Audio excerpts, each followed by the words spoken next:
"Daddy said it's nothing," the girl whispered, "but now it really hurts."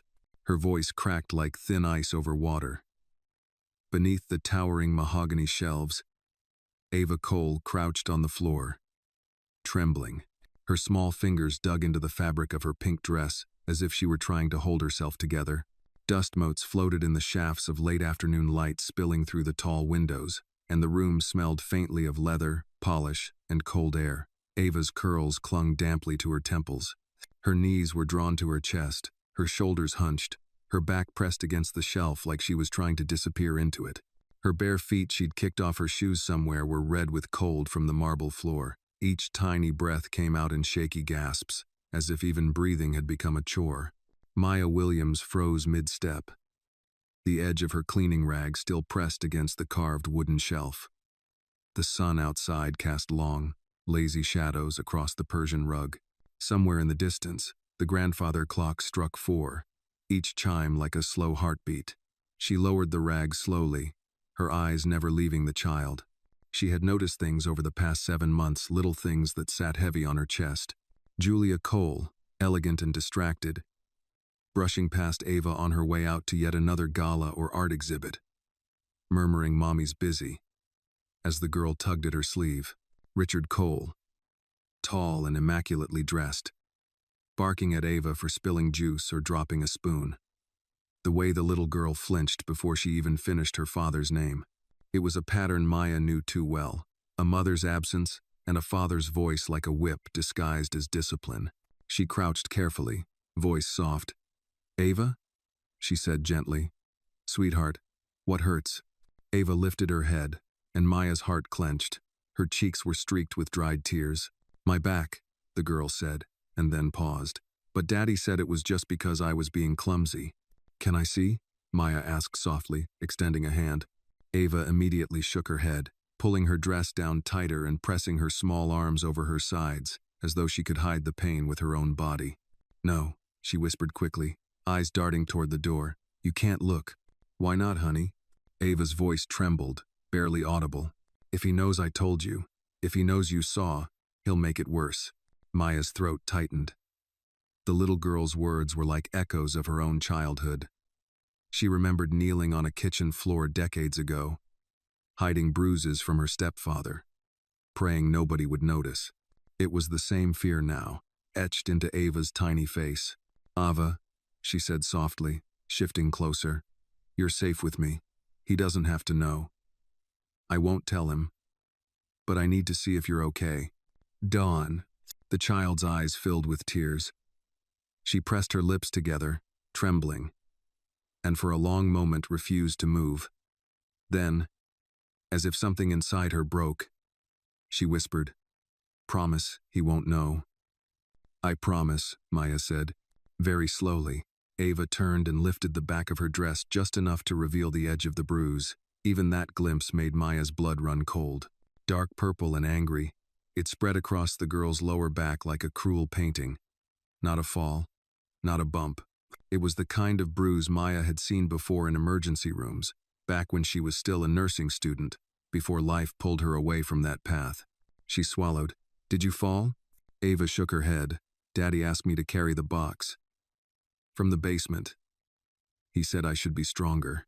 "What kind of box?" "The wooden one, with bottles. He said it would help me grow up faster." Her little voice faltered. It was really heavy. Maya didn't speak for a moment. The quiet stretched between them, heavy and electric. Her eyes swept the room, instinctively checking for security cameras. House staff. No one. Just silence. And that child in front of her. She had been taught, growing up in Montgomery, Alabama, that speaking up was dangerous, especially when the people in power wore tailored suits and lived behind gates. But she'd also learned that silence could hurt more than anything, and she had promised herself after years of watching her own mother look away from her stepfather's shouts that she would never stand by if she saw it happen again. "Ava, I'm going to help you," she said, reaching out, gently brushing a curl from the girl's damp forehead. "He won't know until it's too late for him to hurt you again." Before she could say more, the heavy double doors creaked open. Richard Cole entered the room like a cold wind. immaculately dressed in a slate gray suit, no tie, collar open just enough to suggest wealth without effort. He was tall, with salt and pepper hair, and eyes that had forgotten how to soften. Even without raising his voice, he carried the same sharpness that Maya had heard at the breakfast table when Ava dropped a fork an edge that could cut through a room. "What's going on?" he asked, voice even, but the undertone unmistakable. Maya stood quickly, positioning herself slightly in front of Ava. "Mr. Cole, I found Ava crying. She seems to be hurt." "She fell," Richard said flatly. "Kids do that. I don't think this is just a fall." He arched an eyebrow. "And you're the expert now?" "I studied nursing, and I've seen bruises like this before." His eyes narrowed, stepping closer. "Let me be clear, Miss Williams. You are here to clean, not to diagnose. Don't overstep." Maya's hands clenched at her sides. "She's 5, sir. She's not your recruit." He gave a tight, humorless smile. "She's also not your responsibility." Ava whimpered behind her, shrinking smaller. That did it. Maya turned, crouched again, and gently cupped the girl's face. "Do you want me to help you, Ava?" The child didn't speak. She only nodded, a slow, desperate movement, eyes glancing at her stepfather's polished shoes. Maya stood up. Her fingers trembled as she pulled her phone from her back pocket. "What do you think you're doing?" Richard snapped. "I'm calling the police." For a second, time stopped. The room didn't breathe. Then Richard laughed cold, incredulous. "You think a maid calling 911 is going to mean anything here? This house has been in Forbes, Miss Williams. I have judges over for dinner." "I don't care," Maya said, pressing the first number. "Think carefully. You like this job, don't you? Good pay. Clean roof. You really want to throw that away over a misunderstanding?" "This isn't a misunderstanding. It's a child in pain." The call connected. A woman's voice came through the speaker. 911. "What's your emergency?" Maya's voice was steady. "My name is Maya Williams. I'm at 1326 Meadow Hill Drive, Ridgefield. I believe a 5-year-old child has been abused. She has visible injuries. The child is in immediate need of help." The dispatcher began asking questions. Maya answered each one, calm but firm.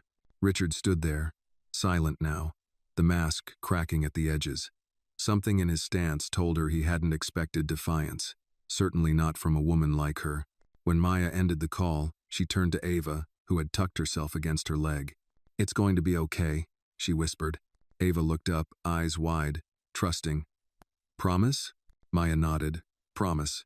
Outside, in the distance, the faint wail of sirens began to rise.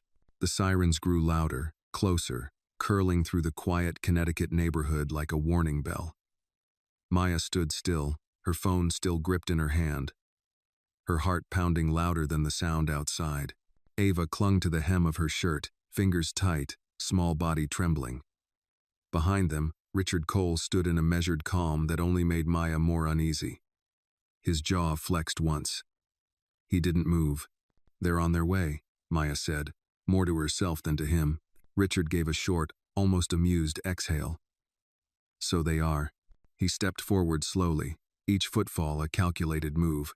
Maya instinctively took a half step back, pulling Ava with her. "You don't know what you've just done," he said. His voice was soft, nearly a whisper. "You're a maid, Miss Williams. You work here. That's all. You don't get to rewrite the rules." Maya kept her gaze steady. "The rules don't protect children from bruises." For a moment, his eyes flashed something primal and angry, but it vanished as quickly as it came. He turned and walked to the bar cart near the window, pouring himself a glass of whiskey like it was just another afternoon. Outside, red and blue lights flickered against the tall hedges. The sirens stopped. Tires crunched on gravel. Ava flinched and buried her face in Maya's leg. Maya leaned down and whispered, "It's okay, sweet girl. You're safe now." 2 uniformed officers knocked loudly. Maya opened the door before Richard could move. "Evening, ma'am," said the first officer, a stocky man in his late 40s with silver at his temples. His name tag read Officer Bennett. "We received a report of possible child abuse?" Maya stepped aside. "Yes. It's the little girl here. Her name is Ava. She's 5. I found bruises on her lower back. She was crying in the library. She told me her stepfather made her carry something too heavy. Ugh. Bennett glanced at Ava, then at Richard, who stood with his drink in hand and a tight smile on his face. I see, the officer said. Mr. Cole? I have no idea what Miss Williams thinks she's doing, Richard said smoothly.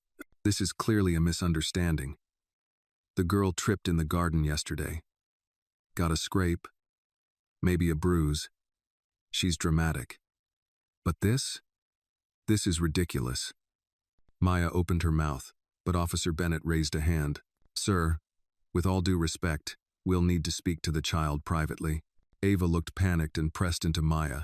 It's okay, Maya said gently. They're nice. They just want to make sure you're all right.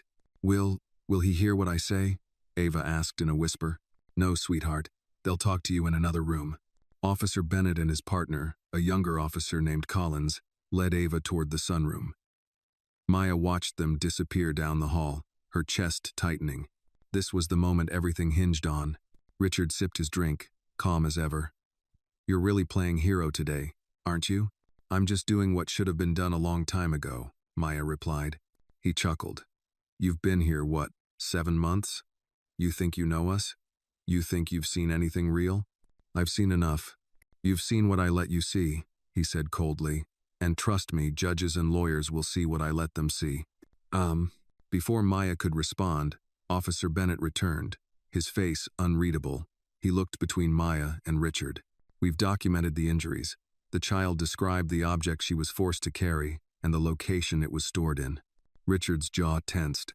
We're going to have to take her to the hospital to be examined, and we'll need to see the basement she described.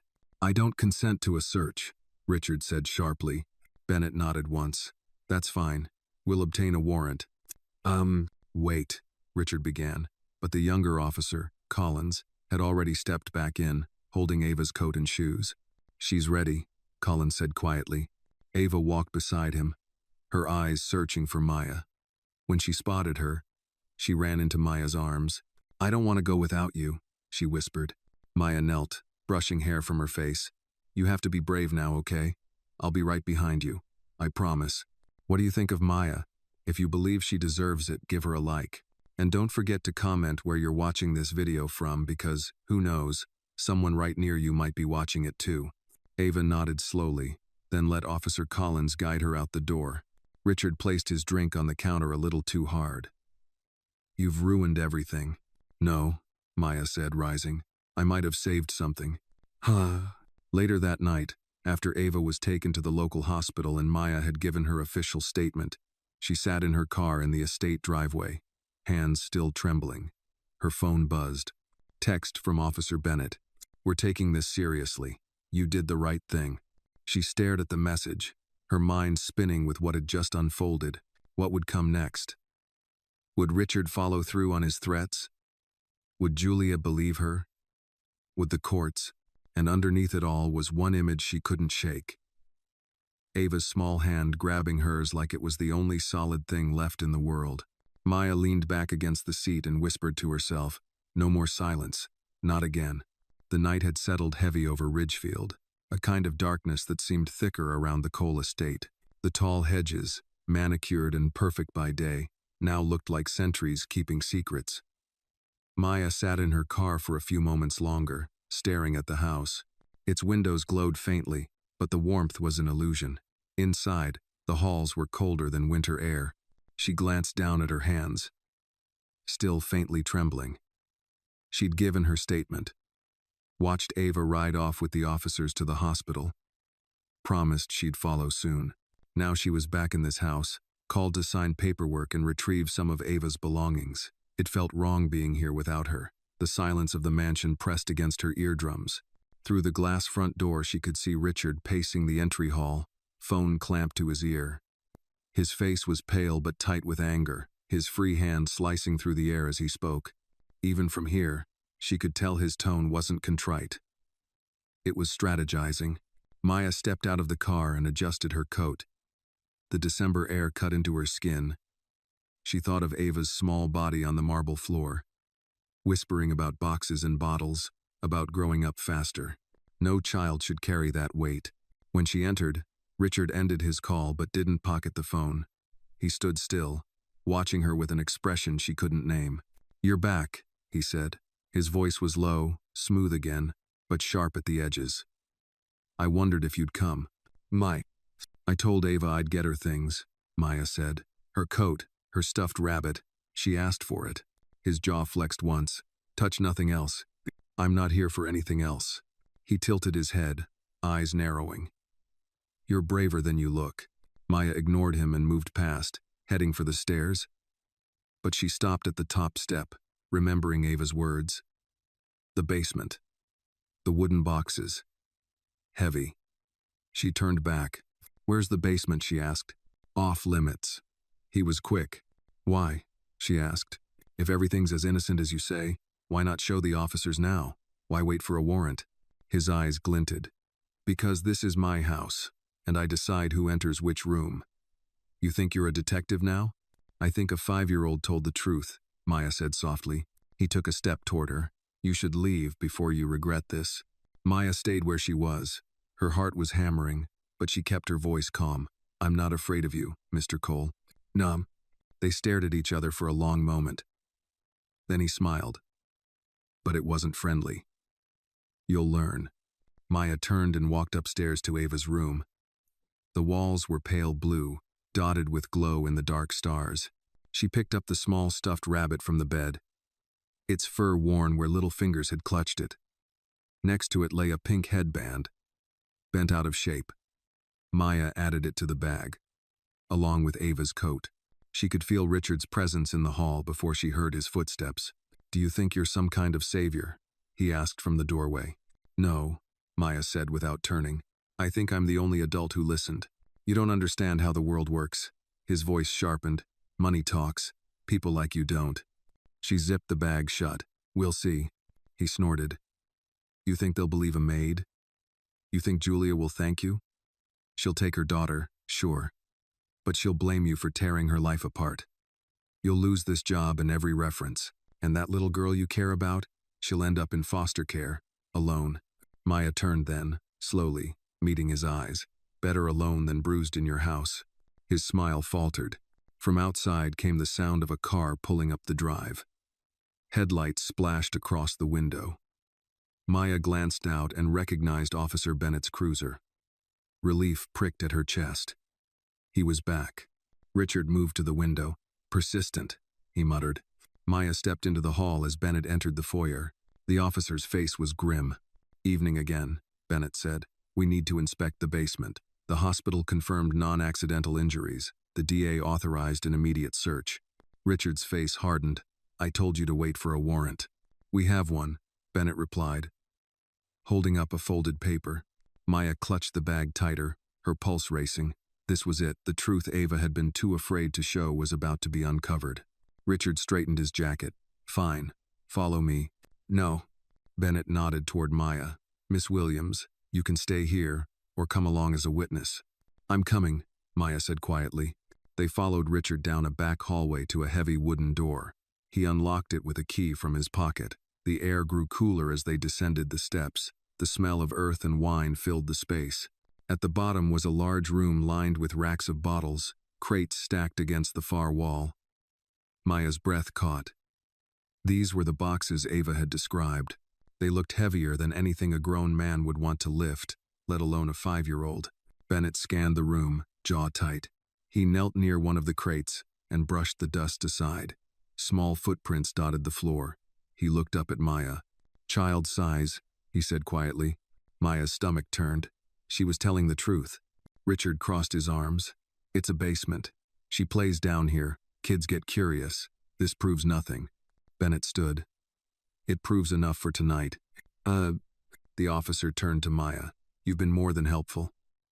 We'll be taking photographs and samples. You should get home. It's late." Maya hesitated, then nodded. She looked around once more, the crates, the dim light, the smell of old wood and spilled wine. This was where Ava's pain had started. As she climbed the stairs, bag in hand, she whispered under her breath, "No more silence. Not again." Outside, snow had begun to fall, soft flakes landing on the driveway. The house loomed behind her, but she felt something shift. The truth was rising like the snow around its foundation, and Richard Cole could no longer stop it. Snow clung to Maya's coat as she stepped out of the Cole estate. The December night had gone from crisp to bitter, and the soft flakes swirling down caught the red and blue strobe of the police lights like sparks. She tightened her grip on Ava's small duffel and stuffed rabbit. The house behind her looked almost beautiful in the dark, its windows glowing faintly like a storybook mansion, but Maya now saw it for what it was, a cage lined in velvet. She was halfway down the driveway toward her car when another vehicle turned in, headlights slicing through the falling snow. It slowed, crunched over the gravel, and came to a stop near the cruiser. The door opened, and a tall woman stepped out, her coat belted tight over a travel-wrinkled dress. A scarf slid from her shoulders as the wind caught it. Julia Cole. Her face was pale from the cold, but there was another kind of pallor there, too, shock. Her phone was still in her hand, screen lit with Maya's frantic text. She looked around at the police, the cruiser, the falling snow, and then at Maya. "What happened?" she asked, voice thin. Maya swallowed. "You should go to the hospital, Mrs. Cole. Ava's there now. She's safe." Julia blinked as though trying to process the words. "Safe? From what?" Before Maya could answer, Officer Bennett approached, removing his gloves. "Mrs. Cole, I'm Officer Bennett with Ridgefield Police. We've been called to investigate suspected child endangerment. Your daughter has been transported to Ridgefield General for evaluation." Julia's eyes widened. "Endangerment? That's ridiculous. She turned to Maya. "She just fell, right?" Richard said she fell. Maya's chest tightened. She had watched Julia brush past Ava too many times. A distracted hand on her shoulder, but eyes elsewhere. She'd seen the way the little girl flinched when Richard barked at her, and how Julia never stopped it. But now, standing here in the snow, she saw something different flicker across Julia's face, fear. Not the distant fear of embarrassment, but the sharp one of a woman realizing she might have left her child in a stranger's hands. "She didn't fall," Maya said gently. "She's been hurt." "Do her?" Julia shook her head once. Hard. Like she could shake the thought away. "No. Richard wouldn't." Her voice cracked. "He's strict." "Yes. But..." Officer Bennett's voice was firm but not unkind. "Mrs. Cole, your husband's been cooperative so far, but we've documented injuries consistent with heavy lifting far beyond what's appropriate for a 5-year-old. We've secured a warrant to inspect your basement." Julia pressed her fingers to her lips. "My God." "Maza." Inside the house, Richard appeared at the doorway, his figure framed by warm light. He didn't come out. He just stood there, a dark silhouette in the glow, arms crossed. Even from this distance, Maya could sense the steel in his posture, the calculation in his stillness.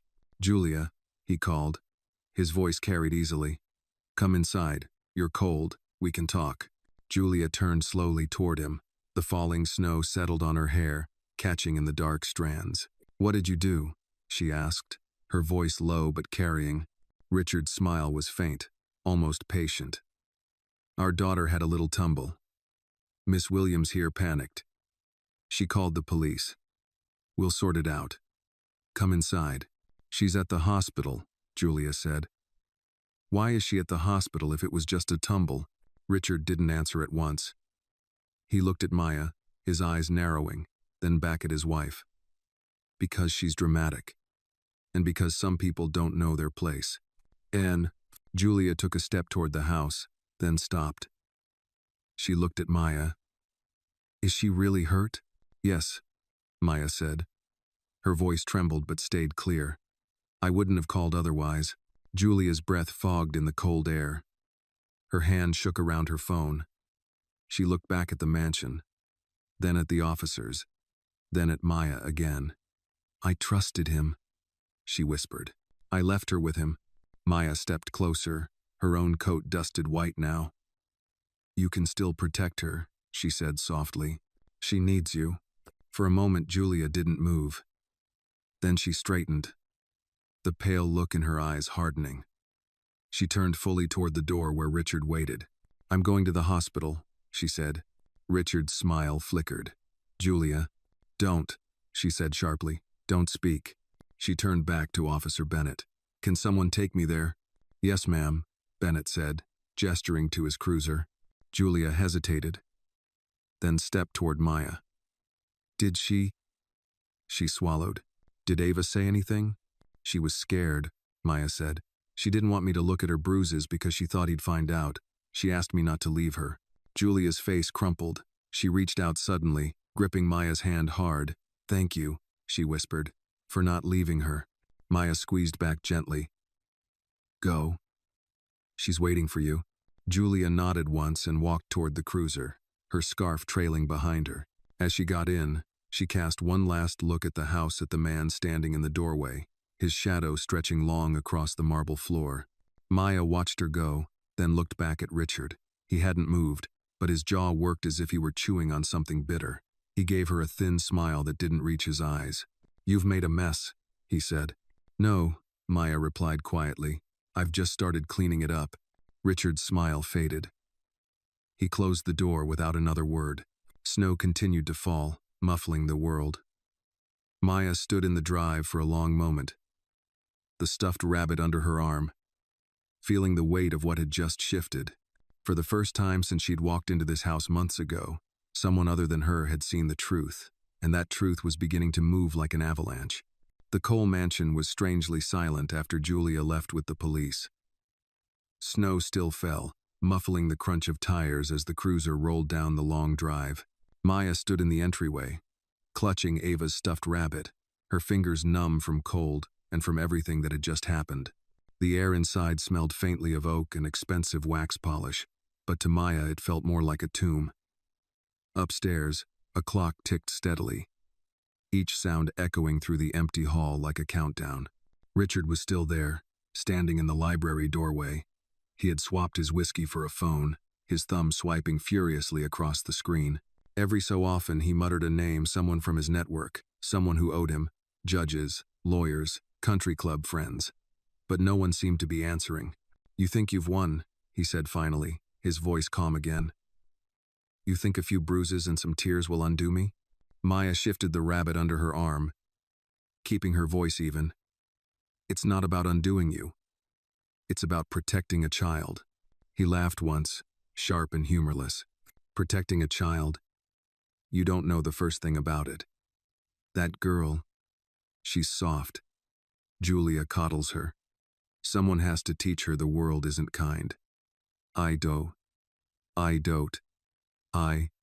And, season note, protecting a child. She's 5, Maya said. The world will teach her soon enough. It doesn't need your help breaking her. He looked up sharply, his eyes catching the light. Careful, he said. You're only still standing in this house because I let you. Maya's heart pounded, but she kept her chin high. No, I'm still standing in this house because I won't leave her alone. He took a step closer. You're making a mistake, Miss Williams. When the dust settles, she'll be in foster care, and you'll be back scrubbing toilets somewhere else. All because you thought you were a hero. I don't care what happens to me, Maya replied. I care what happens to her.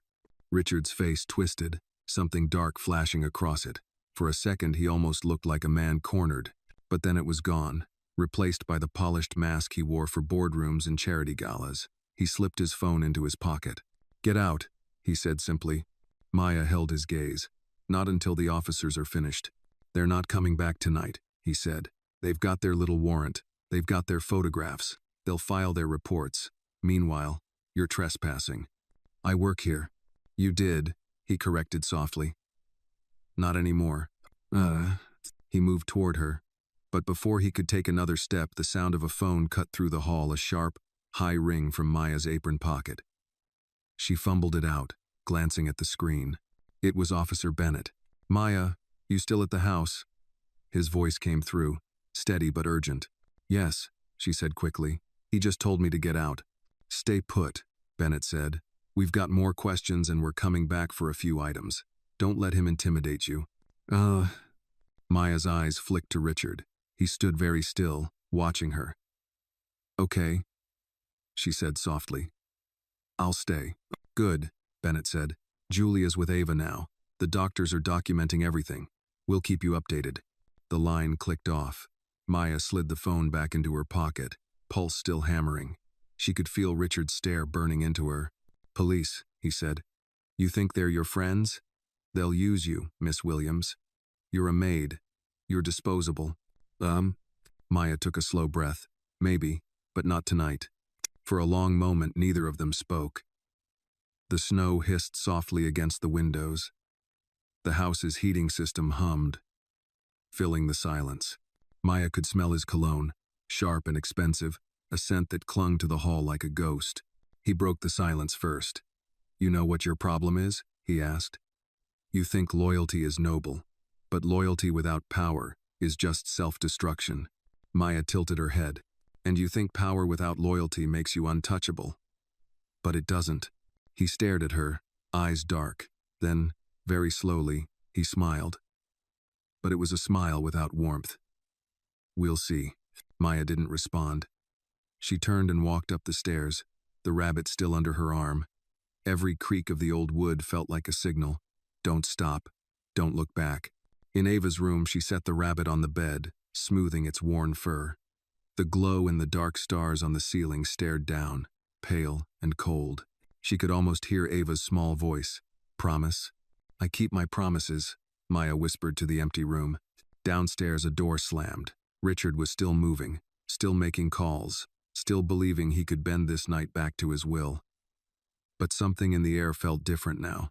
The ringing phone, the sirens, the sudden presence of Julia, these were cracks in the fortress. Maya could feel it. She sat on the edge of Ava's bed, coat still on, snow melting from her hair.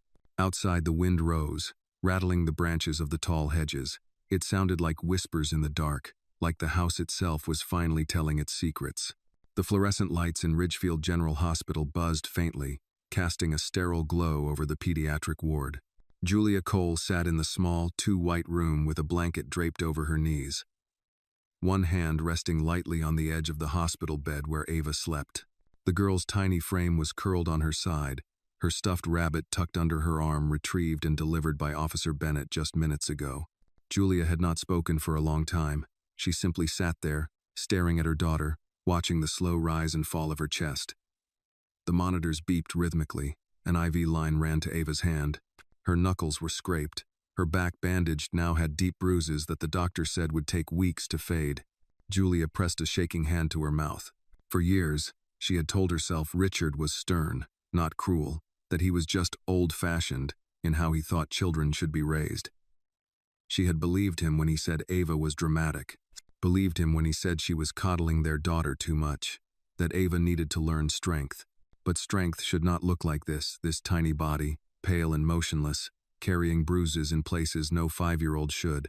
The door creaked open softly, and Dr. Langford entered, tall, composed, his clipboard tucked under one arm. He gave a gentle nod. "Mrs. Cole." Julia stood abruptly. Is she going to be all right?" The doctor offered a reassuring smile. "Physically? Yes. The bruises are severe but not life-threatening. There's no internal damage. She's stable." Julia let out a breath she hadn't realized she was holding. "But," the doctor continued, his tone sobering, "the emotional trauma may take longer to heal. She's frightened." She asked if she had done something wrong. Julia closed her eyes, guilt stabbing deep. "She didn't. I know," Dr. Langford said gently. "And I told her so." "She said a woman named Maya protected her?" "Yes," Julia whispered. "She did." The doctor hesitated before adding, "Mrs. Cole, I filed the full report with the Department of Children and Families, and the Ridgefield police have taken statements. The case will move quickly now." Julia nodded. When the doctor left, she turned back to Ava and knelt beside the bed, brushing a strand of hair from her daughter's cheek. Ava stirred slightly, eyelids fluttering. "Mommy?" she whispered. "I'm here, baby," Julia said, barely able to get the words out. Ava blinked slowly. Her voice was small, uncertain. "Is Daddy mad?" Julia's throat closed. She took a deep breath and gently held Ava's hand. "Daddy can't hurt you anymore, sweetheart. You're safe now." Ava looked away, her eyes glassy. He said not to cry, that I needed to be strong. Oh, honey, Julia whispered, tears finally slipping down her cheeks. You are strong, but strong doesn't mean silent. You can cry, you can tell me when you're scared, and I will always listen now, okay? I promise. Ava didn't speak, but she turned toward her mother and tucked herself closer. Down the hall, Officer Bennett stood with Maya near the nurse's station. Maya had just handed off the last of Ava's things, some drawings she'd rescued from the kitchen bulletin board, the girl's favorite socks. She's doing okay? Maya asked quietly. Bennett nodded. Physically? Yes. The doctors will monitor her for a couple nights. Julia's been by her side since she got here. Maya looked through the window into the room, her heart heavy but full. I didn't think she'd step up. Sometimes it takes a storm to wake someone up, Bennett said. He glanced at Maya. You started that storm. I just did what anyone should have done, Maya said. Bennett tilted his head. You'd be surprised how many people don't. How many look away. Maya sighed. I've been one of them before. I promised myself I wouldn't be again. There was a pause. Then Bennett's voice lowered. We're building the case.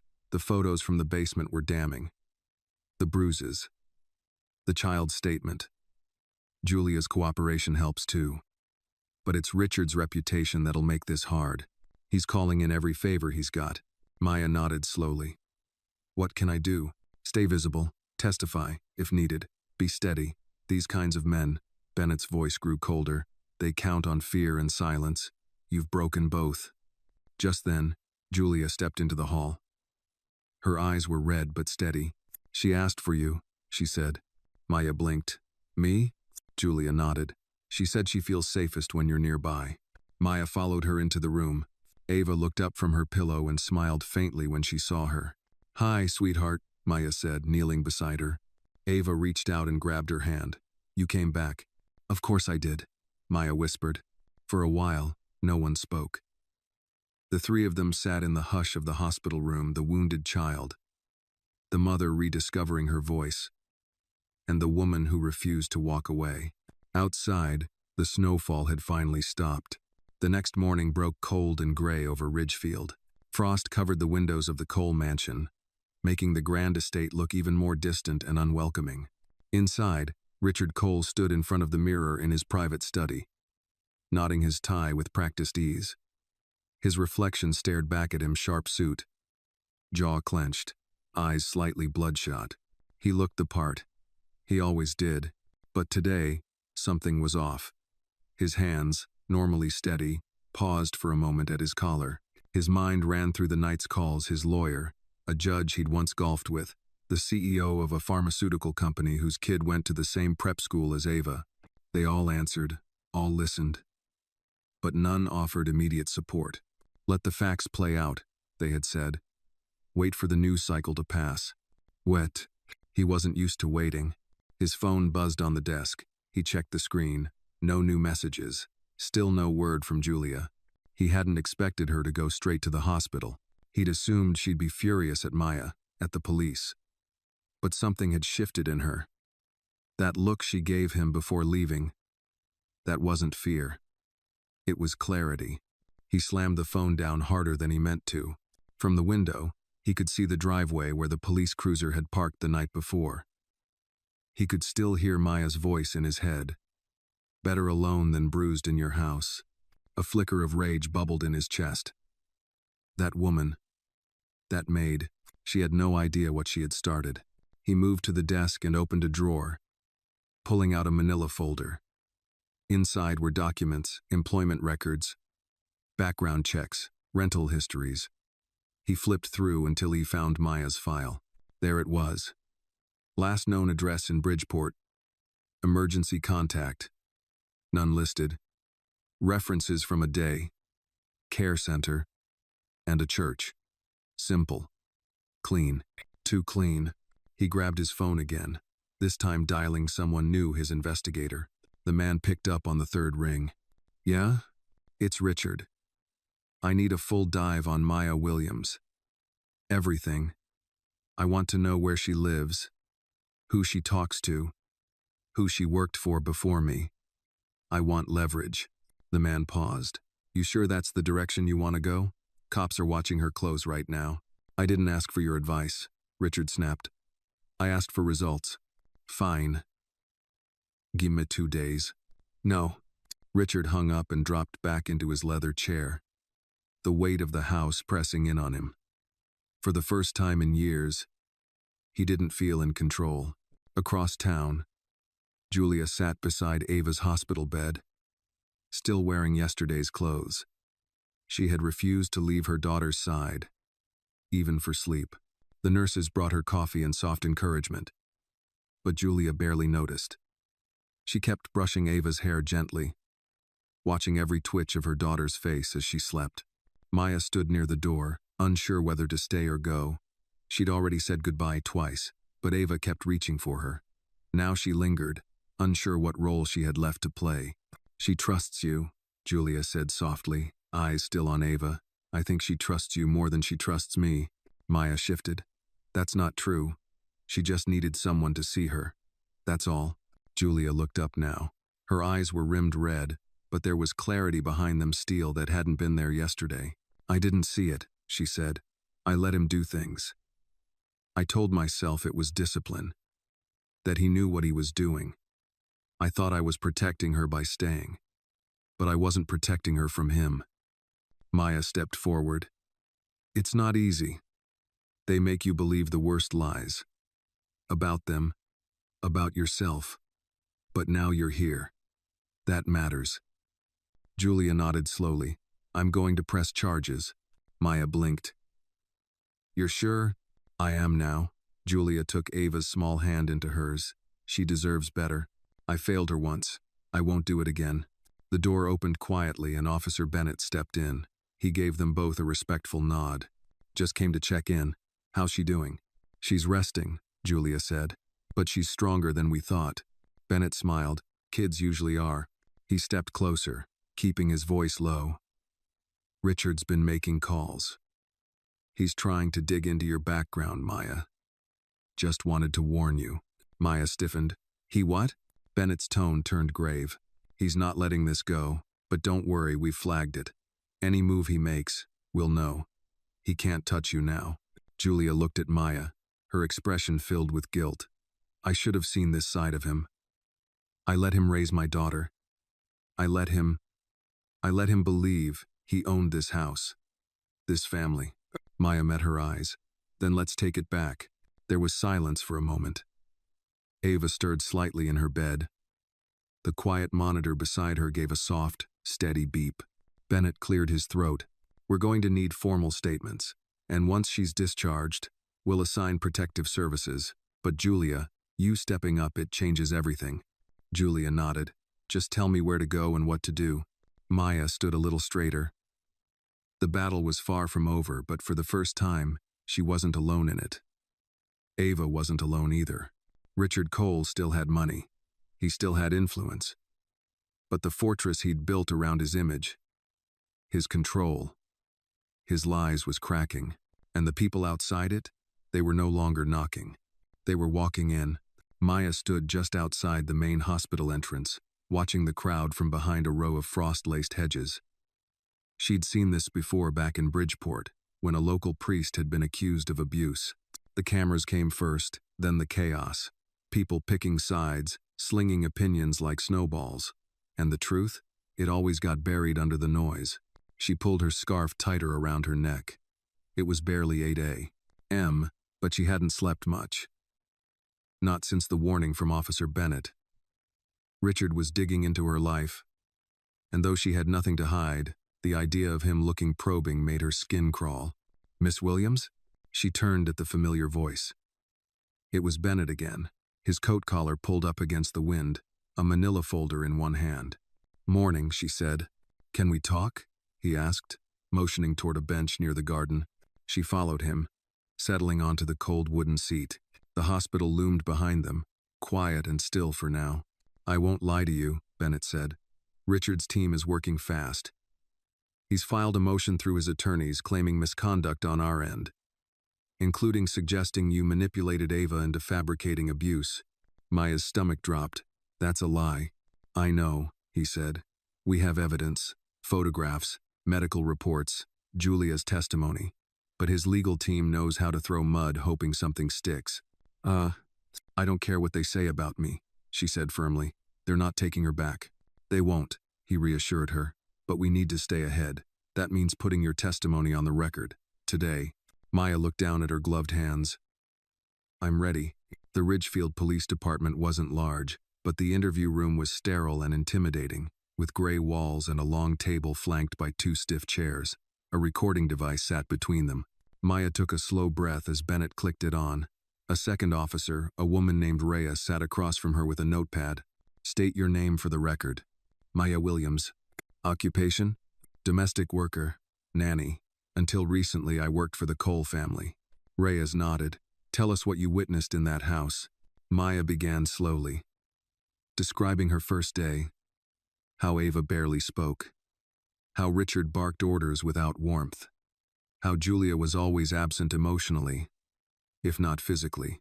She detailed the bruises, the quiet flinches, the fear behind Ava's eyes. But when she got to that night, the night Ava pulled up her shirt, trembling, begging her not to tell, her voice cracked. She said, "Daddy said it wouldn't hurt," Maya whispered. She was afraid I'd leave, afraid he'd find out she told me. Officer Reyes looked up from her notes. Did Ava describe anything else? She said he made her carry boxes in the basement, heavy ones. She said it hurt her back, but she couldn't say no. She was scared of him. Maya paused, breathing through the swell in her chest. She's 5. She still sleeps with a stuffed bunny. And she was terrified of her own home. Reyes nodded gently. You did the right thing calling us. I didn't do it for praise, Maya said. I did it because no one else was looking. No one else was listening. There was a pause. Bennett leaned forward. We may ask you to testify in court. You'll be cross-examined, and his lawyers won't play fair. I know, Maya said. Are you prepared for that? She met his eyes. I wasn't prepared to find bruises on a child. But I didn't walk away then. I won't walk away now.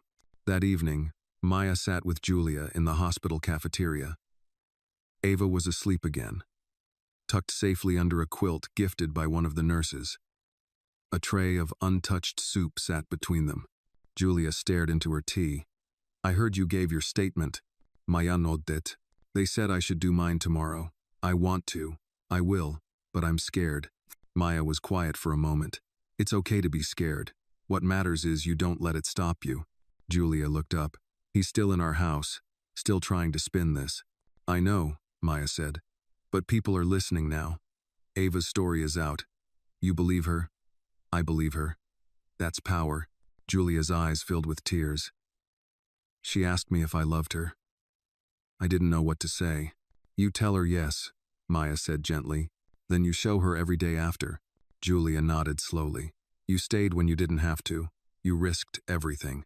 I'd do it again, Maya said. For her, every time. They sat in silence for a long while.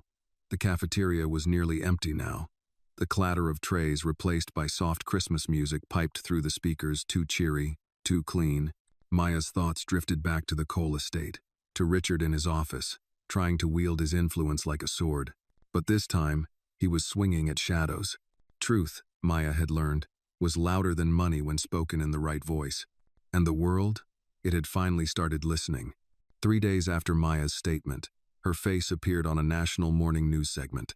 It wasn't a live interview, she had declined those, but the story had leaked. A young black nanny from Bridgeport had exposed alleged abuse in one of Connecticut's most affluent homes. And though her name wasn't mentioned directly on air, Maya's silhouette, captured from afar outside the hospital, was enough for people to start asking questions. She's a hero, said one panelist. Or a dangerous accuser with no legal standing, countered another. The clip looped again and again, Ava's name blurred.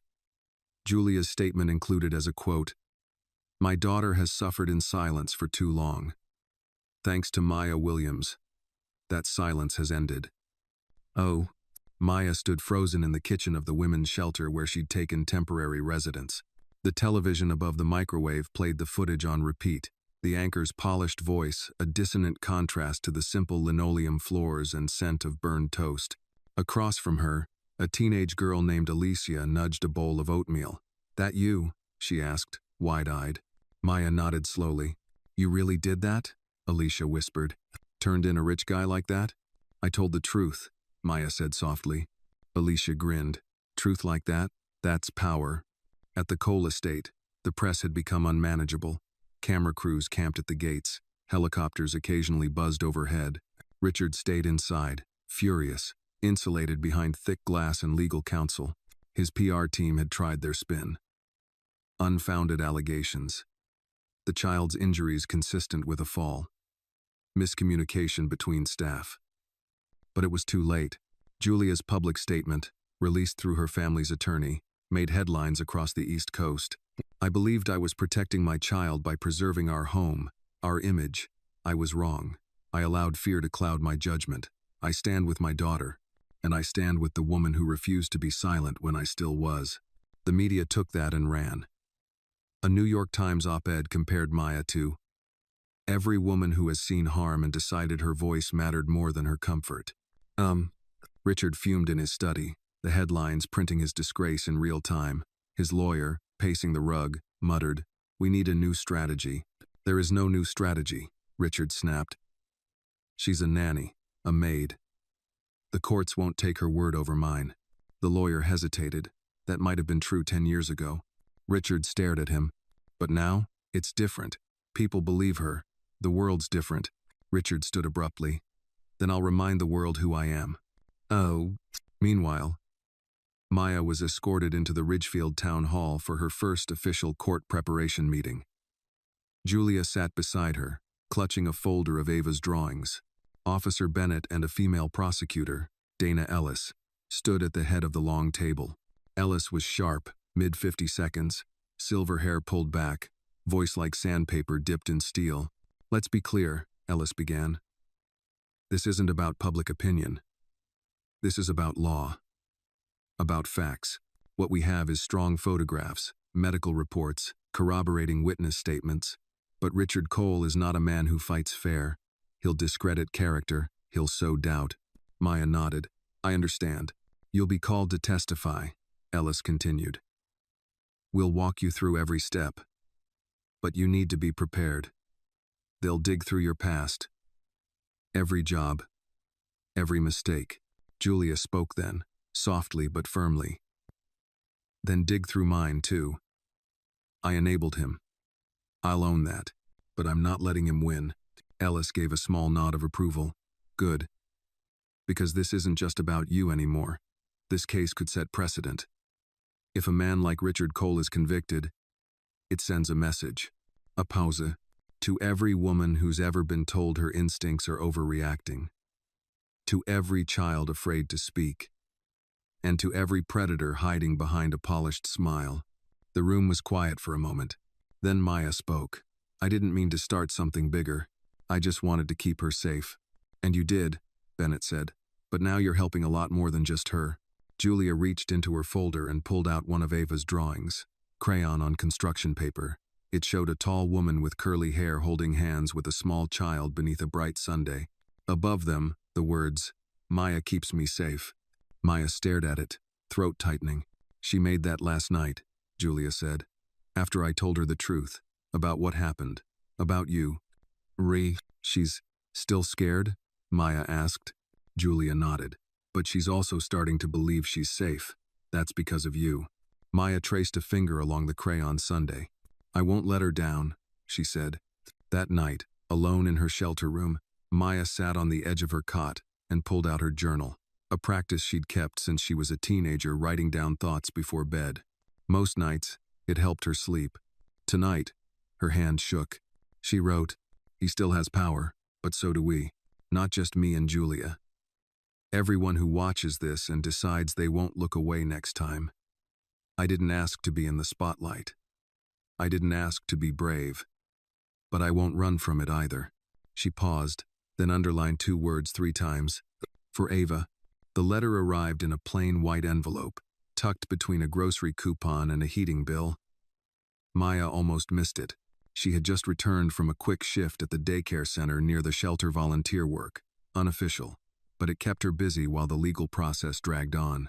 Her hands were still cold from the walk when she flipped through the mail.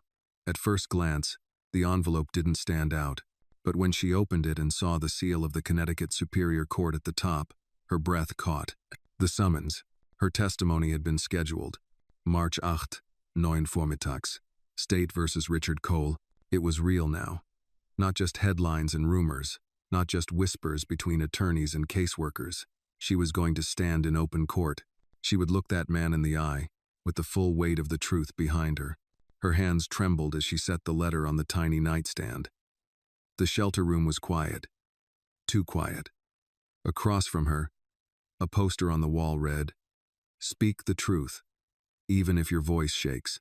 Maya sat on the edge of her bed and let the weight of it settle. Across town, Richard Cole was preparing too. His lawyer, now a second one, hired at great expense from New York, sat with him in the study, poring over documents. "You'll need to maintain your composure," the new attorney said, circling a line of cross-examination notes. "The jury will be watching you closely. If you appear aggressive, controlling, we lose them." Richard scoffed. "So I'm supposed to sit there and let that nanny smear my name?" "Miss Williams," the lawyer corrected, "will be treated as a credible witness, because she is one. You'll address her respectfully. No sneering, no sarcasm." Richard leaned back in his chair. "You don't know who I am, do you?" "I know exactly who you are," the lawyer replied, "and that's why I took this case. You're a man used to winning, but the courtroom isn't the boardroom. They don't care about your mergers or your golf scores. They care about what Ava says, and what Maya Williams saw." "Now," Richard didn't speak. He picked up a crystal tumbler from the desk and sipped the bourbon slowly, eyes narrowed. "This is a witch hunt," he muttered. "A media circus.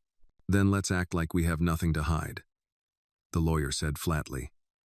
"Because if even one juror believes that nanny over you, your empire, your reputation, your freedom, they're gone." Richard's jaw tightened. His eyes flicked to a photo on the shelf. Julia and Ava at the beach, taken last summer before all of this exploded. Ava was laughing, reaching toward the camera, her mother's arms wrapped protectively around her. He turned the frame down. Back at the shelter, Maya called Julia from the payphone in the hallway. The line clicked. Then Julia answered, her voice breathless. "Maya? I got the summons," Maya said. "Did you?" "I did. Same day. I already spoke with Dana Ellis. She wants us prepped together this weekend." Maya hesitated. "How's Ava?" There was a long pause. "She had a nightmare last night," Julia admitted. "Woke up screaming. Said she saw him in her closet. But after I turned on the light and sat with her, she calmed down. She said, 'Maya said he can't hurt me now.'" Maya closed her eyes. "I'll be there, whatever you need." "I know," Julia said. "And Maya, thank you for staying." That weekend, in the district attorney's office, Maya and Julia sat side by side while Dana Ellis laid out trial prep like a military strategy. "There will be media, the courtroom will be full. Cole's lawyers will go after character," Ellis said, flipping through a thick binder. "They'll say Maya is disgruntled, that Julia is unstable, that Ava is confused. They can say what they want," Julia said. "We're not backing down." "Good," Ellis replied, "because you'll need that fire on the stand." They practiced everything: tone, eye contact, posture. Ellis drilled Maya on potential questions. "Did you ever have a personal grudge against Mr. Cole? Did you misunderstand his parenting style? Were you ever reprimanded at work?" Maya answered them all, steady and clear, but it wasn't easy. Each hypothetical dragged her back to that house. The coldness in Richard's eyes, the way Ava flinched at footsteps, the bruises, and the secret Ava had whispered. "He said if I tell, he'll make Mommy go away." Oh, that memory alone made Maya sit straighter in her chair, heart pounding. No more fear, no more silence. Ellis closed the binder and looked at them both. "You're ready," she said. "But understand, this trial won't just test your truth. It will test your strength, your reputation, your grace under fire." Maya nodded. "Then we'll meet fire with fire," Julia smiled. "We already have." Outside, snow began to fall again, soft, quiet flakes dusting the sidewalk like sugar. Maya stepped out into the cold, watching people bustle past. Most would never know what this trial cost her. The fear, the exposure, the pressure of standing against someone so powerful. But she knew, and she also knew she wasn't standing alone. The date was set, the testimony prepared, the truth fragile, raw, but unshaken was ready to be spoken in full voice. She looked up at the gray sky and whispered, "We're coming, Ava, and we're bringing everything with us." No. The courtroom smelled faintly of old wood and coffee. Morning light streamed through tall windows, illuminating rows of polished benches, already half filled with reporters, sketch artists, and townspeople who had come to watch what some were calling the trial of Ridgefield. Maya sat near the front, beside the prosecutor's table, her hands folded in her lap. Julia was a few feet away, her back straight, jaw tense. On the other side of the aisle, Richard Cole sat with his attorneys immaculately dressed, cool as ever, eyes scanning the room like a CEO preparing for a board meeting. But this wasn't a boardroom, and he wasn't in control anymore. At precisely 9 a.m., the bailiff called, "All rise," and Judge Carolyn Meadows entered. Late 60s, gray hair pulled into a tight chignon, glasses perched low on her nose. She looked over the courtroom with the weight of decades in her gaze. "You may be seated," she said. Her voice was even, but firm like the sound of a closing door. The trial had begun. Dana Ellis stood first. She walked slowly toward the jury, a single sheet of paper in her hand. "Ladies and gentlemen," she began, "this case is not about money. It's not about politics. It's not even about parenting style. It's about a 5-year-old girl. A little girl who suffered in silence inside one of the grandest homes in this town. A child who was bruised not just on her skin, but in her spirit." She paused. A child whose only protector was the woman hired to clean the floors. Maya felt her chest tighten. "You will hear testimony," Ellis continued, "from medical experts, from the child's own mother, and from the nanny who finally listened when no one else would. You'll see photographs, hear 911 calls, and read journal entries that document patterns of abuse and manipulation. She turned slightly, gesturing to Richard. "The defense will try to convince you that Mr. Cole is the victim, that his wealth and community standing should excuse the bruises on that child's back. But this courtroom is not for reputation. It's for truth." She returned to her seat without flourish. The room remained silent, hanging on her final word like a held breath. Then the defense stood. Richard's lawyer, a smooth-talking man from Manhattan with a dazzling tie and a confident gait, strode toward the jury. "You've just heard a dramatic story," he said, voice low and measured. "But stories aren't facts, and in this country, we do not convict people because of stories." He held up a thick binder and dropped it with a thud on the table. "You will see how memories twist, how perception bends. You'll learn that this so-called whistleblower had no formal training in childcare, that she overstepped her boundaries, and in doing so, nearly tore apart a family." He pointed gently toward Maya without looking directly at her. "You'll hear from Miss Williams, and when you do, I ask that you listen not just to her words, but to her motives, why she stayed in the home, why she took it upon herself to diagnose discipline as abuse." Maya didn't flinch. "Ladies and gentlemen," the lawyer concluded, "this is not a fairy tale, and villains don't always wear capes. Sometimes, they wear aprons." He smiled faintly, then sat down. The first witness was Dr. Langford, the pediatrician who treated Ava the night she arrived at Ridgefield General. He spoke clearly, professionally. His tone was clinical, but the words cut deep. Multiple contusions. Linear bruises on her back and arms. Emotional distress consistent with trauma. When asked what happened, the child said, "I got hurt in the basement. I had to move things for Daddy, but I'm not supposed to cry. Dana Ellis approached with a photo. "Doctor, can you identify this image?" He glanced at it and nodded. "Yes. That's a photo taken of Ava's back during her examination." Ellis held it up for the jury. Gasps echoed through the courtroom. The judge cleared her throat sharply. "Order." Richard's face remained impassive. He didn't blink, but Julia did. She clutched her coat tightly around her, shoulders trembling. Maya reached over, gently squeezing her hand. During the recess, Maya stepped outside for air. The cold hit her like a slap, but she welcomed it. Her mind was swimming, not from fear but from pressure, from knowing how much this moment mattered. She wasn't a lawyer, She wasn't a politician. She was a woman who had seen something wrong and had refused to turn away. And now the whole town, maybe even the whole country, was watching. Behind her, the courthouse doors swung open and Bennett appeared, carrying a styrofoam cup of coffee. He handed it to her without a word. She accepted it, nodding. "You're next," he said quietly. "Tomorrow morning." She stared out across the courthouse lawn, where snow lay untouched beneath a statue of a blindfolded Lady Justice. "Good," Maya said. "Let's finish this." That night, in her shelter room, she reread the questions Ellis had given her. They were brutal, designed to anticipate every tactic the defense might use, but they didn't scare her. She wrote a sentence at the top of her notes, something to steady her when the courtroom lights felt too harsh. "If Ava had the courage to show her bruises, I can find the courage to tell the world why they were there." She folded the paper and placed it under her pillow. Sleep was light, filled with fragmented dreams. But when morning came, she rose with purpose. Her voice was ready, and this time, no one was going to silence it. The courtroom was fuller than ever. Local reporters had shown up early to claim front-row seats. National media outlets trickled in behind them, their cameras banned inside, but their presence undeniable. Even the quietest cough seemed to echo. The tension in the air had weight, and at the center of it all, Maya Williams sat waiting, her hands folded neatly in her lap, knees perfectly aligned, a navy blue blazer crisp against her frame. She had chosen that blazer carefully, not to impress, not to intimidate, but because it reminded her of strength. Judge Meadows glanced at the clock. "Miss Williams, please take the stand." Maya stood slowly. Her heels clicked against the polished floor. Each step forward felt like walking into a memory, and into a future that would never be the same.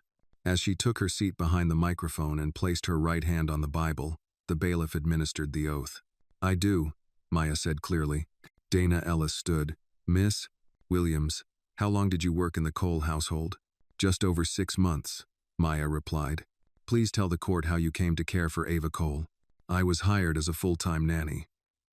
I cooked her meals, helped with her bedtime routine, and stayed with her after school while her parents worked." "And in your time with Ava, what did you observe?" Maya glanced at the jury, men and women, mostly middle-aged, mostly white. She locked eyes with one woman in a tan sweater who hadn't taken her eyes off Maya since she stood. "At first, Ava was very quiet," Maya began. "She didn't speak much. She flinched when voices were raised. She would ask me not to tell anyone if she got a scraped knee. She said she didn't want to make Daddy upset." Ellis nodded. "Did you observe any behavior from Mr. Cole that concerned you?" "Yes. He yelled often. He had a temper. But what concerned me more was how Ava reacted to him. She would stop playing and freeze when she heard his footsteps. She once hid under the table when he entered the room." "Did you report this?" "Not right away. I didn't have proof, and I was afraid no one would believe me." Ellis's voice softened. "When did that change?" Maya took a breath. "One night, Ava came to me and said her back hurt. I asked her to show me, but she was scared. She told me if her stepfather found out she showed anyone, he would hurt her and take her mother away. But eventually, she lifted her shirt." Her voice faltered. She had bruises deep, dark, uneven, along her spine, on her arms, on the back of her thighs. A hush fell across the courtroom. The jury leaned forward. "I asked her what happened," Maya continued. "She said, Daddy said it wouldn't hurt if I didn't cry." Ellis paused, letting the weight of that settle. "What did you do next?" "I called the police, immediately. And when the officers arrived, did Ava confirm what she told you?" "Yes. She said she was made to carry heavy boxes in the basement as punishment. She said she fell, but she was too afraid to ask for help. She just wanted to be good." Ellis placed a hand on the prosecution's table. "Miss Williams, did you ever strike or harm Ava in any way?" "Never." "Did you ever fabricate injuries or coach her to lie?" "Absolutely not." Thank you." Ellis nodded and sat down. The judge turned. "Defense, your witness." Richard's attorney stood, buttoned his suit jacket, and slowly walked toward Maya. "Miss Williams," he began, his voice silk smooth, "you've described a very emotional series of events. Would you agree that your relationship with Ava was personal, Yes. Very close? She trusted me. And would it be fair to say you grew protective of her? Of course. No. Protective to the point where, perhaps, you saw things that weren't there? Maya's eyes didn't waver. I saw what I saw. The lawyer smiled. Let's talk about your background. You've worked in several homes, yes? Yes. Ever been terminated from a job? No. No confrontations with previous employers? No. You lived alone, correct? Yes. No children of your own? Not yet. Could it be possible? The lawyer leaned in slightly. That you grew attached to Ava in a way that made you overstep? I did my job, Maya replied evenly. I listened. I cared. I told the truth. The lawyer circled. Isn't it true you once counseled a mother at your church who had concerns about her child's behavior? Yes. And that mother later claimed her child was not, in fact, being abused? That situation was different. But you stepped in there too. Just like here. Oh, Maya met his eyes. Better to step in and be wrong than stay silent and be too late. A few murmurs in the gallery. The judge banged her gavel once. Order. The lawyer stepped back. No further questions. After being dismissed, Maya returned to her seat beside Julia. Her hands trembled slightly, but her face remained composed. You were perfect, Julia whispered. No, Maya said. I was honest. That's enough. That night, the courtroom transcript hit the press. Social media exploded. Numbers Stand with Maya trended by morning. But Maya didn't read the headlines. She sat in her shelter room, one hand resting over her heart. The truth was out, and it hadn't broken her. It had made her stronger. The following morning dawned gray and quiet, no snowfall, no sunshine, just a heavy stillness in the sky that felt like it was waiting for something to break. Julia Cole stood in the hallway outside courtroom 3B, her breath shallow, her palms clammy against the silk of her blouse. She had dressed carefully, minimal makeup, wedding ring removed, her hair pulled back the way Ava liked. She wanted no distractions, no illusions. She was here as a mother, nothing more, nothing less.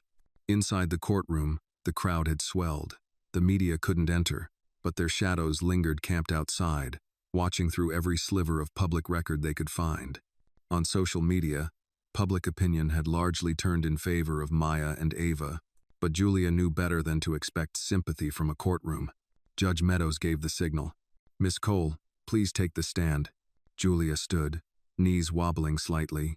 She could feel Richard's eyes on her as she passed his table. He didn't speak. He didn't blink. But she felt the weight of his gaze, like a tether trying to pull her back into silence. Not this time. She took the oath, cleared her throat, and Saturday, Dana Ellis approached. Mrs. Cole, thank you for being here today, she said gently. We understand this isn't easy, but it's important. Please tell the court about the months leading up to Ava's hospitalization. Julia nodded, her voice quiet but steady. Things had been strained. My husband worked long hours. He was under pressure. He often said Ava was too sensitive, that I was babying her. Did you believe him? At first, yes. I thought maybe I was being too soft. I was raised to think children needed discipline. But Ava, she wasn't just timid, she was frightened. Ellis stepped forward. When did you begin to doubt Richard's version of events? Julia's fingers fidgeted in her lap. There were moments, times when she flinched from his voice, or when I'd find her crying in the bathroom with no explanation.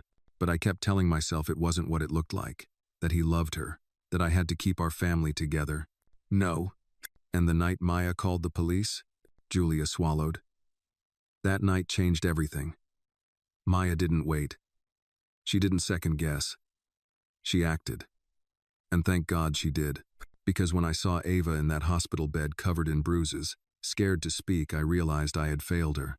The courtroom was still. I was more afraid of disrupting our life than I was of protecting my daughter, Julia continued. And that's something I will live with for the rest of my life. Ellis nodded slowly. Did Ava ever express fear of her stepfather directly to you? Yes, Julia said, voice cracking. A few days before Maya called the police, Ava came to me in the night. She said, Mommy, if I say the wrong thing, Daddy will take you away. I told her that wasn't true, but I didn't press. I didn't ask what she meant. I should have. Ellis paused for a breath. Mrs. Cole, in your opinion, is Maya Williams a credible witness? She is the only one who told the truth when the rest of us were too scared to face it. Ellis gave a small nod and turned toward the defense table. No further questions. The courtroom waited. Richard's attorney rose slowly, tugging down his sleeves. Mrs. Cole, he began with a hint of rehearsed sympathy. I understand this is an emotional situation. I imagine you don't, Julia replied coldly. A few gasps. The judge raised an eyebrow but didn't object. The lawyer pressed on. You were aware that your husband had strict expectations for Ava? Yes. And you agreed to those expectations in parenting conversations? I nodded along, Julia said. That's not the same as agreeing. The lawyer walked a few steps. You allowed Miss Williams unsupervised access to your child, did you not?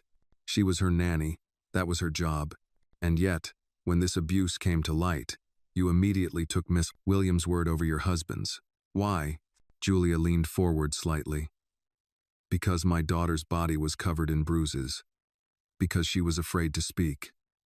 Because Maya didn't gain anything from speaking out, she risked everything. And my husband? He called a lawyer before he asked if Ava was okay. Silence again. The jury leaned in. The lawyer's expression tightened. Do you consider yourself a negligent parent, Mrs. Cole? Julia didn't flinch. I was. I ignored signs. I let fear rule my instincts, but I'm not ignoring them anymore. No further questions, the lawyer said stiffly and returned to his seat. When Julia stepped down from the stand, her gaze briefly met Richard's. He didn't say a word. His jaw was locked, his eyes unreadable, but for the first time, she wasn't afraid of him. She walked back to her seat beside Maya and exhaled shakily. You did it, Maya whispered. No, Julia said. We did. Do. Outside the courthouse that afternoon, the crowd had grown. Supporters now held handmade signs. Justice for Ava. Believe her. Silence is complicity. Julia and Maya exited through the side entrance, escorted by Officer Bennett. They didn't speak to the media. They didn't smile for cameras. They just walked shoulders square, pace steady. They had faced him, and they hadn't backed down. Now, it was the jury's turn. The fourth day of the trial brought a bitter wind. Clouds stretched across the sky like bruises, swollen and unmoving, casting the courthouse in an unrelenting gray. Inside, the mood had shifted subtly, but perceptibly. The courtroom was still packed, still focused, but the collective breath of the room seemed shallower, tighter. It was the defense's turn to build doubt. Richard's attorneys had summoned a series of character witnesses. A former business partner who called him strict, but fair. A neighbor who described him as gruff, but generous, and even a golf buddy who claimed Richard was a no-nonsense guy who wouldn't lay a hand on a child. The jury listened, but their expressions remained unreadable. Then came the key moment of the morning, the introduction of Richard's private investigator. His name was Colby Denham, late 50s, salt and pepper hair, dressed in a navy suit 2 sizes too tight around his shoulders. He took the stand with the calm arrogance of a man who'd testified dozens of times. Mr. Denham, Richard's attorney began, you were hired to look into Maya Williams' background. Can you tell us what you found? Denham adjusted his glasses. Miss Williams has no criminal record. No known history of violence or fraud. She's worked in private homes across the state. Some short-term positions, a few longer. Any red flags? Denham shrugged. Not legally, but she has moved around a lot. Never stayed in one place more than a year or two. No higher education. No professional childcare certifications. And in your opinion, could someone with that profile be prone to exaggeration? Dana Ellis stood immediately. Objection. Speculative. Sustained, Judge Meadows said. The defense attorney nodded. Withdrawn. He changed course. Did Miss Williams ever have a personal dispute with any former employer? Yes, Denham replied.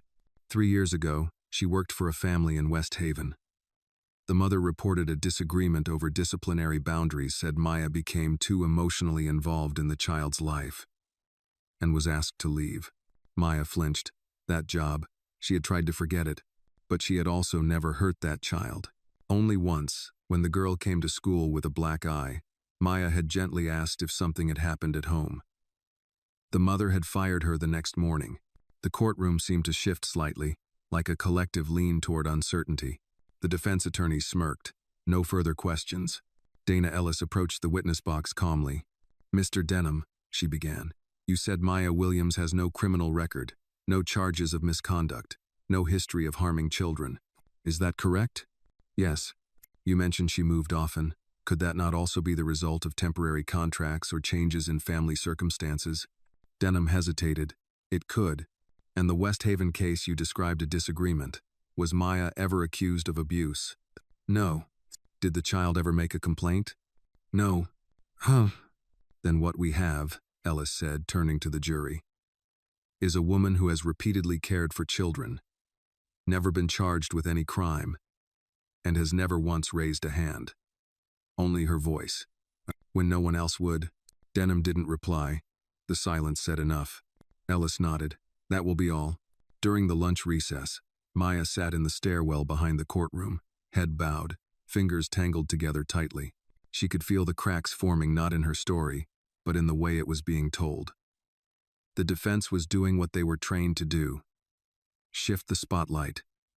Distort the angles. She heard the creak of a step.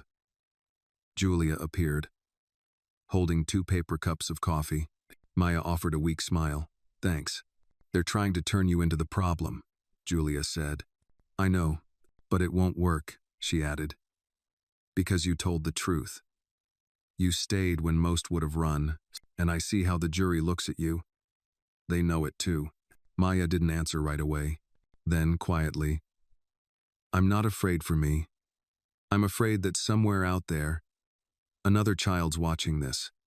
And if they see us lose, they'll think no one will believe them." Julia reached over and squeezed her hand. "Then we don't lose." Back in court, the defense called its final witness Richard Cole himself. He took the stand with calm, practiced control. He wore a gray suit, no tie, his expression one of patient concern. "Mr. Cole," his attorney began, "did you ever abuse your stepdaughter?" "No," Richard said, his voice steady. "Never. I love Ava. I disciplined her when necessary timeouts, revoking privileges. Nothing more. Did you ever make her carry boxes? I asked her to help me organize the basement once. Light items. She got tired, so I stopped. Were you aware of any injuries? She tripped on the stairs once. Cried. I comforted her. Were you aware your wife was unhappy? I knew she was distant, but I thought we were managing. I was trying to hold the family together." His voice cracked, almost believably.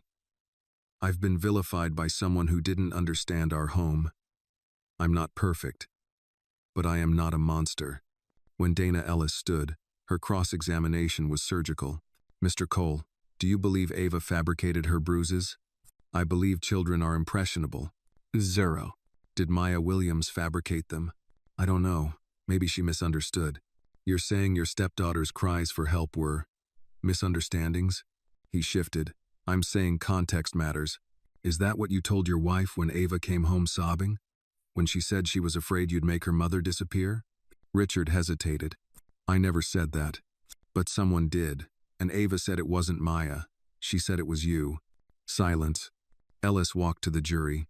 "We are not here because of wealth, or resentment, or misunderstandings. We are here because a 5-year-old was hurt, and the people who heard her cries, the people brave enough to act, deserve justice. And so does she." She turned back toward Richard. "That's all." When court adjourned for the day, no one moved right away. The judge's gavel echoed like a closing book. Maya stepped into the crisp air outside, the sky now breaking with hints of sun through cloud. Tomorrow would bring closing arguments. And then, the verdict. The courtroom was at capacity before 8:30 a.m. Reporters buzzed with quiet anticipation. Sketch artists sharpened pencils with trembling hands.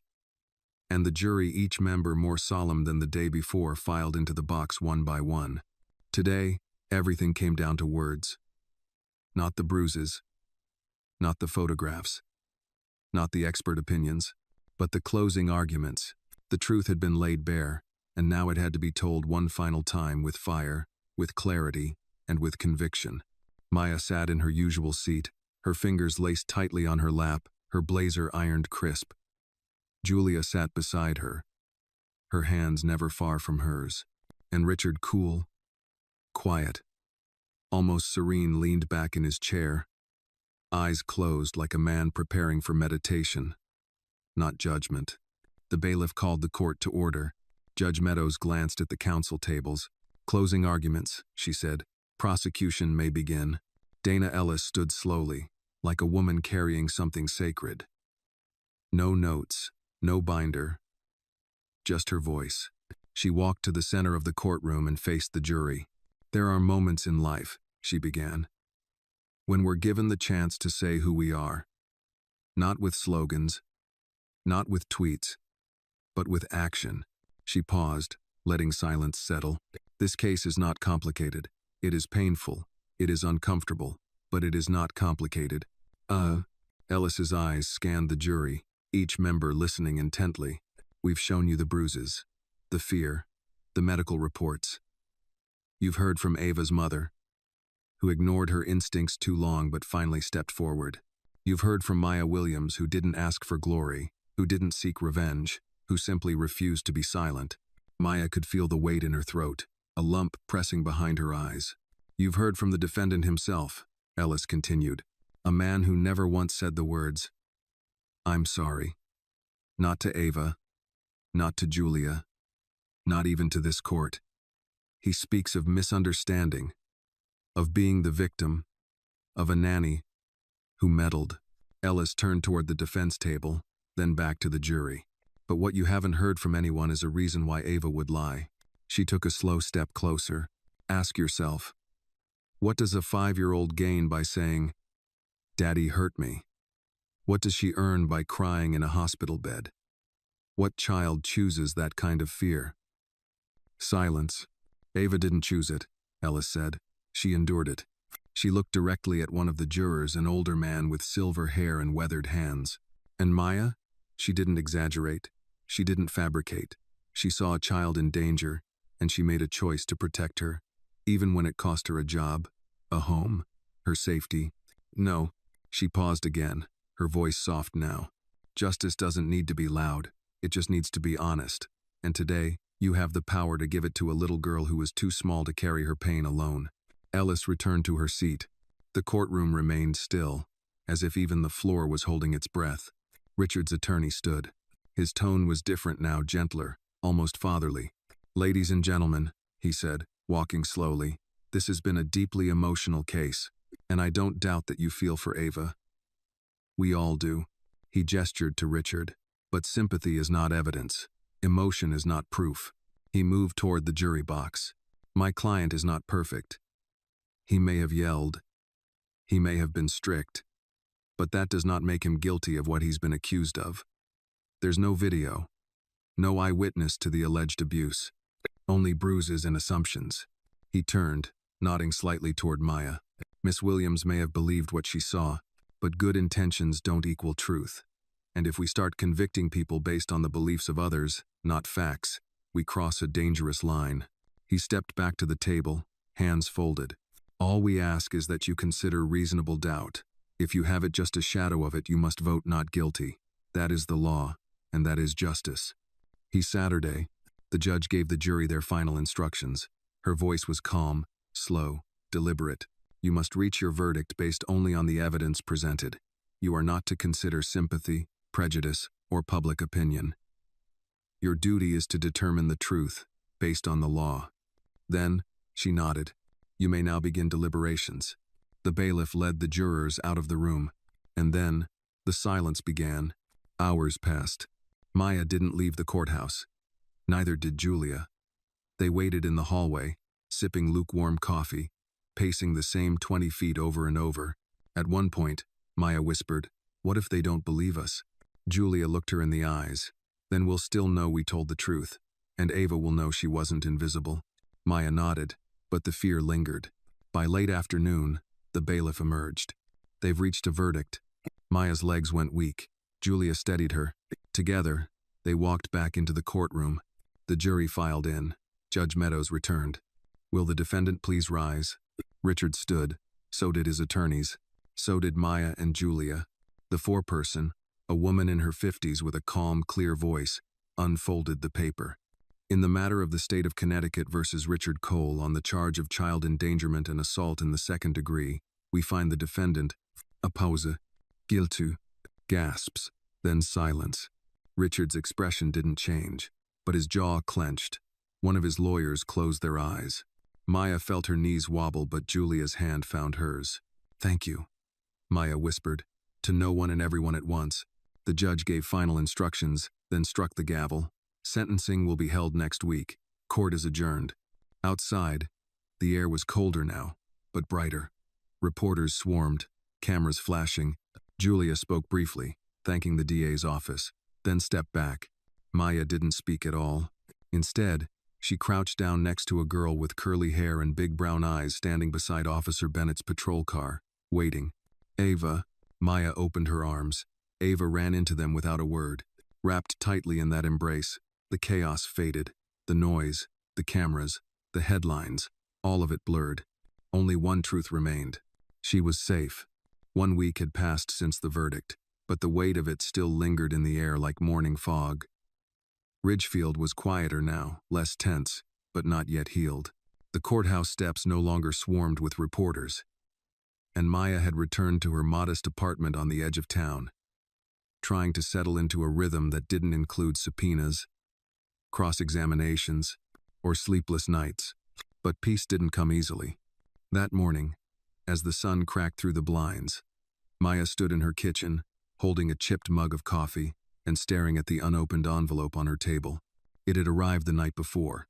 No return address. Just her name written in black ink, careful and sharp. She didn't want to read it, but she had to. With a deep breath, she slid her thumb under the seal and unfolded the single sheet inside. "Maya, I doubt you'll read this, but on the off chance you do, know this. You think you won. But the world is not as simple as guilty or innocent. You think you saved that girl, but you've destroyed a family. You've dragged my name through the mud, twisted the truth, and poisoned a child against the only father she had left. There are two sides to every story. You just made sure yours was louder. I hope, one day, you feel what I felt when the jury read that verdict." "Richard." Maya read the letter twice, then a third time. She didn't cry. She didn't shake. She folded it slowly, placed it back in the envelope, and set it inside a small metal box under her bed. The same place she kept Ava's first drawing, a hospital wristband, and the courtroom transcript. All of it was part of the story now. She would carry it with her, but she would not let it define her. Later that afternoon, Maya met Julia and Ava at a small family diner just off Main Street. Booths with faded red cushions, a jukebox that only played old country songs, and a waitress named Dottie who knew every regular's birthday. Ava was already coloring when Maya arrived, her tongue poking out of the corner of her mouth as she focused. A paper placemat covered in doodles and half-finished stars lay in front of her. "She hasn't stopped drawing since you left," Julia said with a small smile. "Yesterday it was a rocket ship. Today, I think we're doing mermaids." Maya slid into the booth. "She's got a good imagination. She gets it from you," Julia said softly. Then, after a pause, "Sentencing is tomorrow." Maya nodded. "I'll be there. We don't have to go together, if it's easier." "No," Maya interrupted gently. "We should go together. That's how we got here." The food came. Burgers, fries, a strawberry milkshake for Ava. They ate quietly, comfortably, the kind of silence that isn't awkward, but earned. Halfway through the meal, Ava tugged on Maya's sleeve. "Can I tell you a secret?" she whispered. Maya leaned in. "Of course. I had a dream last night," Ava said. "You were in it. You had a cape." Maya blinked. "A cape?" "Yeah." Ava grinned. "You were flying. You saved me from a fire." Maya smiled. "Was it a scary fire?" "Kind of, but you weren't scared. Maybe that's because I knew you were in it." Ava nodded, satisfied. "You're my hero." Maya swallowed hard. "You're mine, Ava." That night, Maya couldn't sleep. She lay on her couch, flipping through channels, but nothing held her attention. Not the news, not the sitcom reruns, not the courtroom specials covering her own case from the outside, dissected like fiction. She muted the TV and stared at the ceiling. Richard's letter echoed faintly in her mind, the way a song does when it's half forgotten but refuses to leave. You think you won? Was it a win? There was no celebration, no parade, just a child recovering from fear, a mother rebuilding trust, and a woman trying to remember who she was before all this began. Maybe justice wasn't supposed to feel like victory. Maybe it was supposed to feel like relief. The next morning, Maya wore the same navy blazer she'd worn on the first day of the trial. Julia picked her up in silence. Ava stayed behind with a neighbor. The courthouse felt colder, harsher, as if it, too, had braced for what was about to happen. In the courtroom, Richard sat alone. No lawyers, no supporters. His gray suit wrinkled, his face thinner. Judge Meadows entered, her expression unreadable, but her voice unwavering. Mr. Cole, you have been found guilty of child endangerment and second-degree assault. Today, we will issue your sentence. She paused. I've read the letters submitted on your behalf. I've reviewed the testimony. And I've considered the impact your actions have had on your family and your community. Nah. Richard said nothing. He stared forward, unmoving. You were given power, Mr. Cole, and instead of protecting the most vulnerable among us, you caused harm, deliberate, repeated, and lasting harm. The judge looked toward the gallery, toward Maya, toward Julia. You left a little girl believing that love and fear were the same thing, that pain was something to be earned. It is the judgment of this court that you serve 7 years in state prison, with eligibility for parole after 4. Gasps. A few murmurs. Richard blinked for the first time. Judge Meadows banged her gavel once.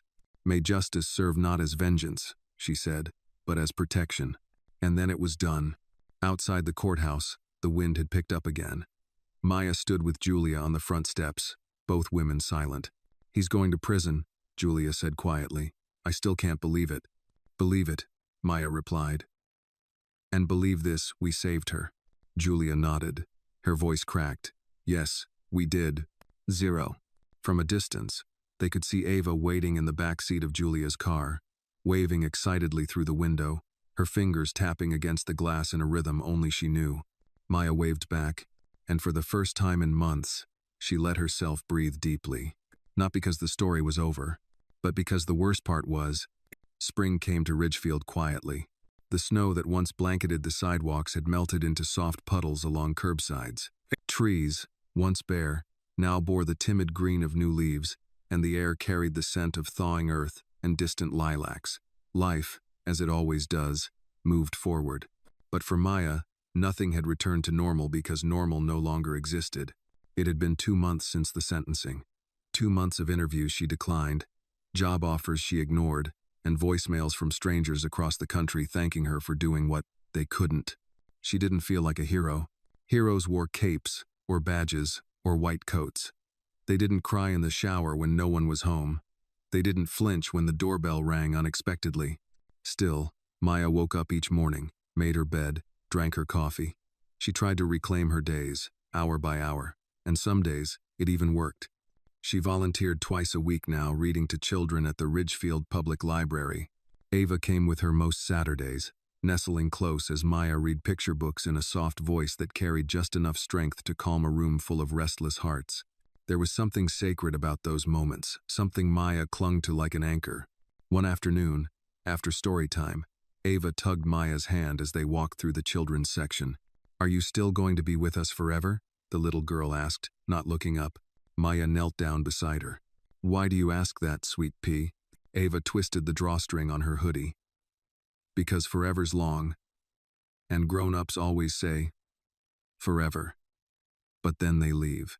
Maya's throat tightened. She gently placed her hand over Ava's. I'm not going anywhere. Okay? You're stuck with me. Ava grinned. Good. I like you more than peanut butter. Maya laughed, really laughed for the first time in weeks. That's serious. Ava nodded. Super serious. Julia approached them with 2 library cards in her hand.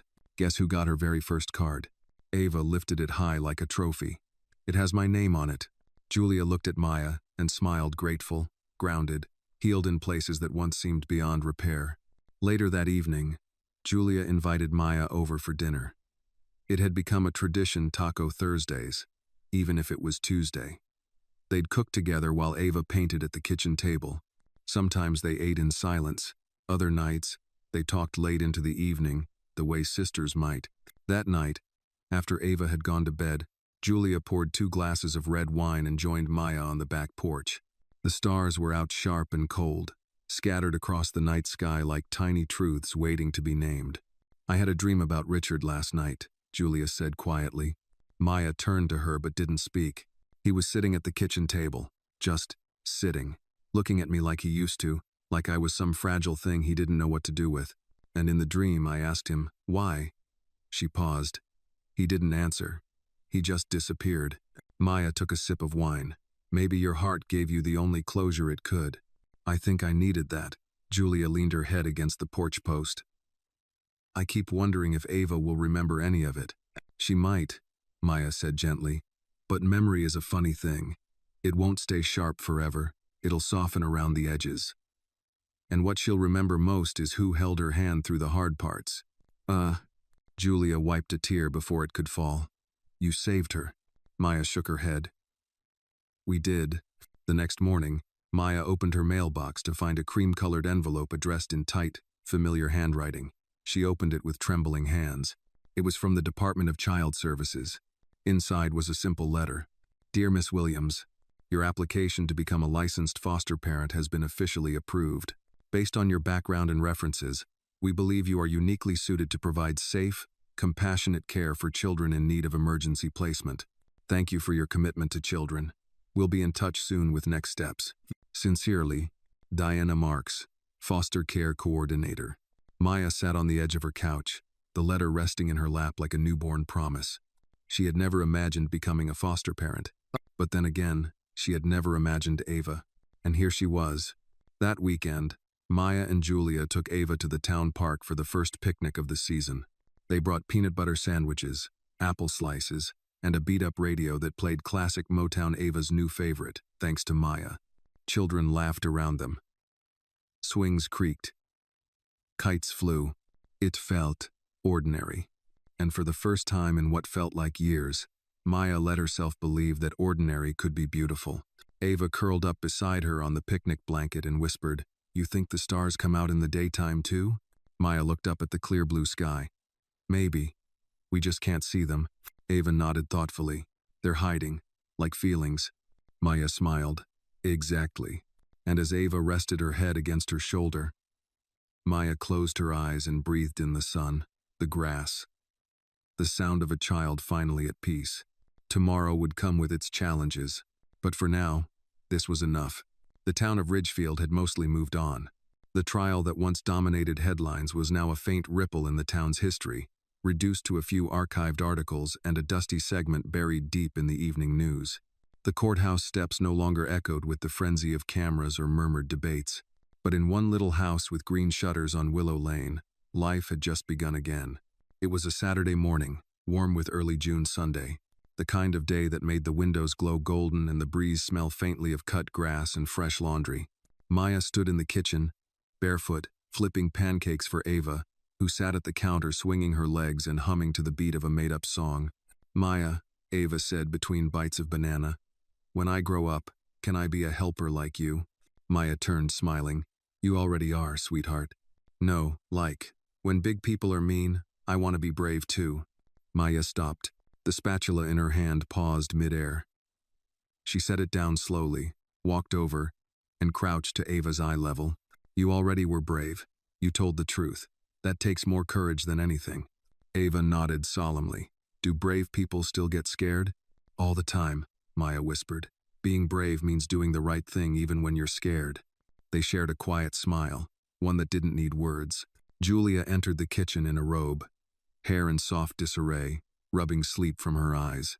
"Did I smell pancakes, or am I dreaming again?" "You're awake, and you're late," Maya teased, holding out a plate. It was small, simple, good. After breakfast, the three of them headed to the farmer's market downtown. The street was lined with booths overflowing with strawberries, sunflowers, and homemade jam. People waved to Maya now not out of curiosity, but respect. Some nodded with quiet admiration. Others offered a simple, "Thank you," in passing. She never asked for recognition, but it helped. It reminded her that the risk she took, the line she crossed, hadn't vanished into silence. By afternoon, they visited a community center in the west part of town. Maya had recently signed up to mentor young girls there once a week, especially those from at-risk homes. Girls like she had once been. Girls like Ava could have become. Today was her first session. She stood in a circle of 5 girls between the ages of 6 and 11, each clutching a small journal Maya had donated. Today, she told them, we write something true about ourselves. Not what others say, not what people expect. Just truth. A quiet hum of pencils followed. One girl wrote, I like science, but my dad says it's for boys. Another, sometimes I miss my mom even though she wasn't nice. A third, I feel invisible. Maya sat with them, heart heavy but full. She understood every word. She had lived some of them.